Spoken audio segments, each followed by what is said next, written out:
WNBA, Colin, where Caitlin Clark and Angel Reese have another matchup on Sunday. It'll be round 3. Clark is 2-0 so far this season against Reese. But the hype right now is around the price to get in the building. I saw that. The average ticket selling for $253. That's 187% higher than their average ticket price and 116% more expensive than a Bulls home game. Isn't that crazy? Listen, the most expensive ticket is on sale for $9,000. I'm assuming that's a floor seat, like right next to the That is nuts. to the bench or something. But a tougher ticket than a Chicago Bulls game. That's got to be a rough one to stomach if you're a Chicago Bulls Well, player. I mean, listen, we know this. We have seen this explosion. The Taylor Swift tour, where all of a sudden it's like, how much? And for how? She stayed in L.A. for 7 events. Used to be like a rock band comes in for 2 shows. Like, this is the reality of our economy. That's why I say before, everybody tells me how bad the economy is. Oh, nobody real saying that. Yeah, but I mean, who is... I'm watching these stadiums. I'm on planes. Like, they love sports in America, and they will pay top dollar for it. This is great for the WNBA. Should be a good one. Hopefully nobody goes after Clark again, the Chicago Sky team. Last 2 meetings. Little they chippy. Get some jabs, yeah.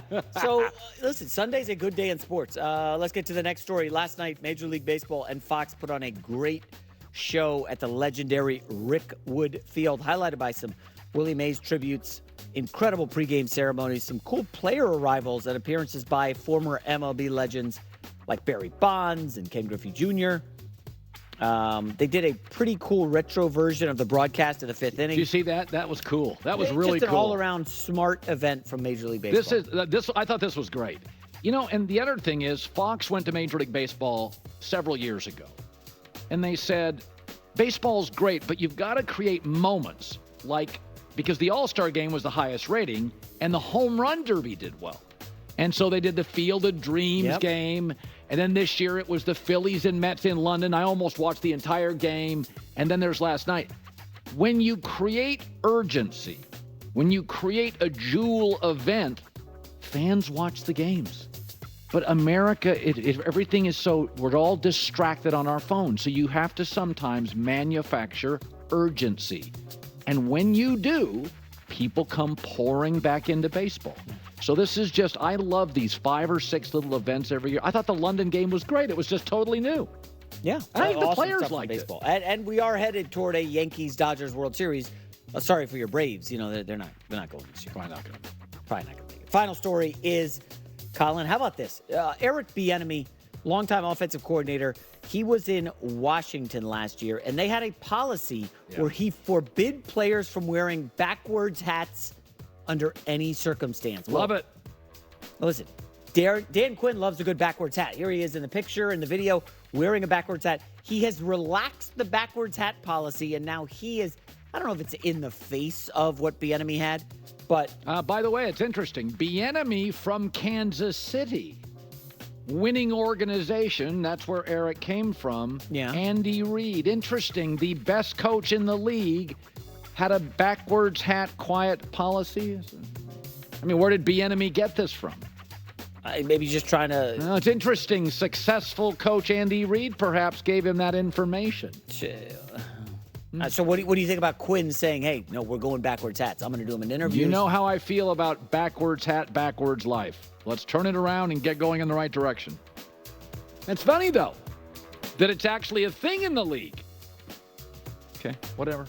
I mean, this is one of your landmark takes, the backwards hat. It's not a landmark take. It's America's most common sense take. If you looked at your Mount Rushmore of takes, this is one of your 4. Backwards hat guy, that's your best known. It's funny that an NFL coach had a policy, and I assure you it's not the only one. Well, there was no trickle down from the policy, no impact. They didn't win any games. It didn't improve the culture. Well, it would help if he had the guy at quarterback. Oh, okay. Didn't have his quarterback. J-Mac with the news. Well, that's the news. And thanks for... Be 2 games added in a pretty short period of time. Would it make September more experimental? How would you view it as a player? You can get into this. All right, the beginning part of the season is going to be like the preseason, but this is the National Football League. You can't miss a game. Yeah. You can't have a 1-game, 3-game skid or you're out of it. So you can kind of kick that out the window. What I really think the NFL, if they're going to go to this, which it's not making the game safer when you have large human beings that can run fast, that even if you change the rules, are still trying to decapitate each other. Right. It's not going to be safe. They better give us another 2 game checks. I don't like this prorated where, all right, we're just going to take your salary and we're going to divide it by 18 now. Right. Like, let's give some more pot. Let's give some more money to the pot for the fellas. Yeah. Let the boys eat. Yeah. And then we could talk turkey, because it's going to get there sooner or later. But, I'm not a big fan of it. I thought it's a grind to get through an NFL season. Oh, yeah. After week 8, you're Everybody hurt. Everyone is hurt. Everyone's banged up. It's 100% injury rate in this sport. Yeah. And you can't go out and say you're trying to make the game safer, even if you're changing rules by adding games.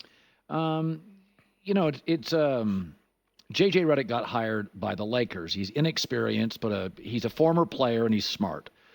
Go to your entire career. You had an older coach, an experienced coach, but even as a position coach, if a guy comes in without a ton of experience, but he's a bright guy, what does he need for a guy like you, a veteran, to buy in? He needs to have great information, and needs to have a presence in the meeting room. Like my last couple years, we had Mick Lombardi.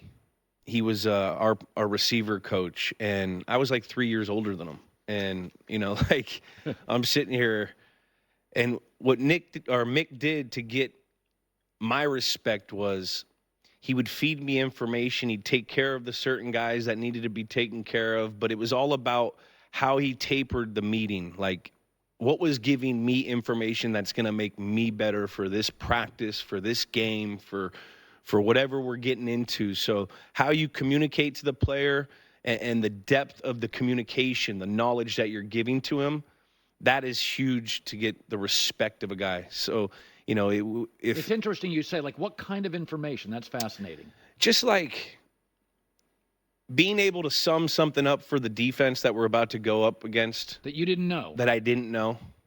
Giving me like, all right, well, I'm going to study this guy, this defensive back. He's going to come up to me and say, all right, watch his 3 offhand jams. He does that with a staggered stance. Like, these are the things you should look like. Those types of little nitbits. Information's key, you know what I mean? And so if he could give me that, and he showed me, and also with me, if it was a younger guy like with Mick, I would get mad at him if he showed like old clips of other guys. I would sit and after the meeting, I'm like, hey, this is my meeting room. I want to see.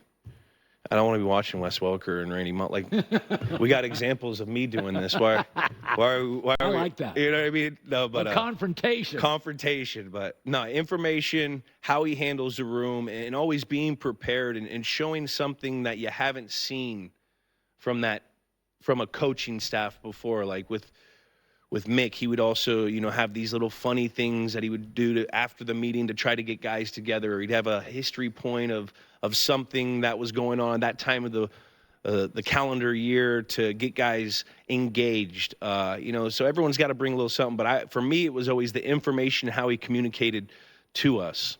Finally, the Tom Brady Patriots Hall of Fame. Yeah. Big event. Huge. What was it like to be there? What was your favorite moment? Favorite moment was really going into Foxborough, into a sold-out stadium again. I've been removed for two years, going on 3, and being with guys that you competed with at a high level to celebrate the flag carrier.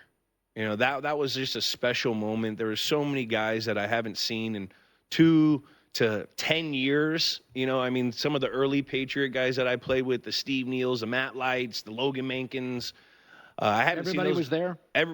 Everybody was there? A lot of guys. I would say there had to have been 150, 200 plus guys. Wow. There was a lot of guys that I haven't seen in so long. And, to hear Tom, listening and watching Tom when he speaks, and I've been around him for so long, but he still inspires me. You know what I mean? Just because the one thing about Tom Brady is everything he says, he practices. He practices what he preaches. Like, so when you sit there and you say, bro, you really going to tell me not to eat a strawberry? He really doesn't eat them. and he really believes that. Or if he tells you something, you got to do this. When he talked about working smarter in your interview, how